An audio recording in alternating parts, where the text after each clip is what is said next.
Welcome to student dictation 5 second बाद शुरू होगा। Ready start. सारी दुनिया को कोरोना के खिलाफ युद्ध में उलझा कर चीन अपने विस्तारवादी मंसूबों को पूरा करने में जुटा है। दक्षिण चीन सागर में अपनी फौज का जाल बिछाने के साथ अब वह भारत और नेपाल से सीधे टकराव पर आमदा है। सिक्किम से सटी सीमा पर भारत और उसके फौजियों के बीच शनिवार को झड़प से तनाव बढ़ गया है, तो दूसरी तरफ सरकारी channel China global television network ने अपनी वेबसाइट पर माउंट एवरेस्ट को चीन का हिस्सा बताकर नया विवाद खड़ा कर दिया है। सीमा विवाद के समाधान के लिए चीन और नेपाल के बीच 1960 में हुए समझौते के मुताबिक माउंट एवरेस्ट के दक्षिणी हिस्से पर नेपाल और उत्तरी हिस्से पर स्वायत्त क्षेत्र तिब्बत के अधिकार की बात कही गई थी।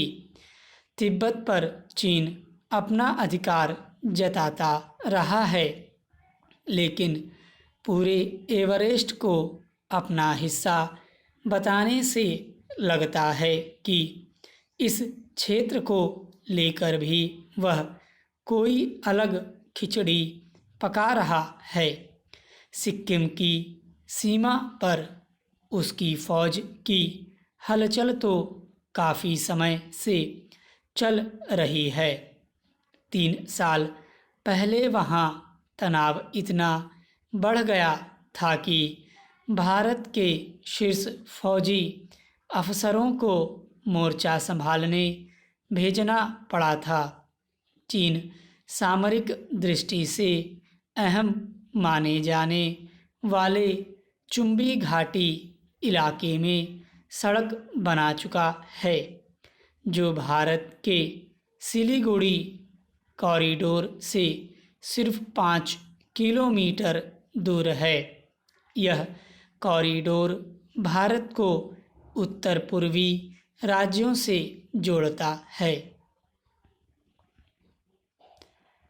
भारत और चीन के बीच सिक्किम सीमा पर दोनों देशों की फौज में टकराव होता रहता है।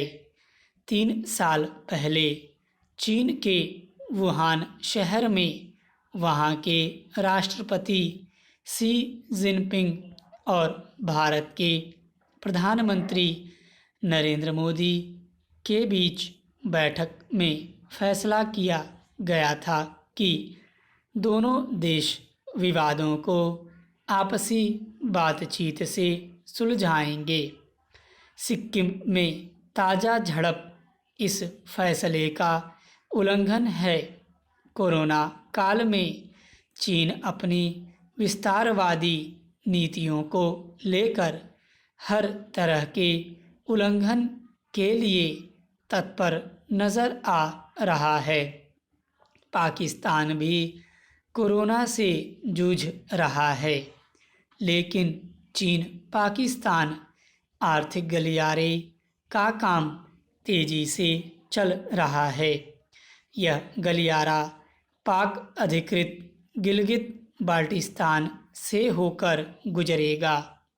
हाल ही भारतीय मौसम विभाग के नक्शे में गिलगित बाल्टिस्तान को भारत का हिस्सा बताए जाने से चीन की बौखलाहट बढ़ गई है। सिक्किम में ताज़ा झड़प को इसी बौखलाहट का नतीजा माना जा रहा है। इस गलियारे ने भारत की चिंताएं बढ़ा रखी हैं, तो दक्षिण चीन सागर में चीनी फौज का जमावड़ा बढ़ने से अमेरिका के कान खड़े हो गए हैं।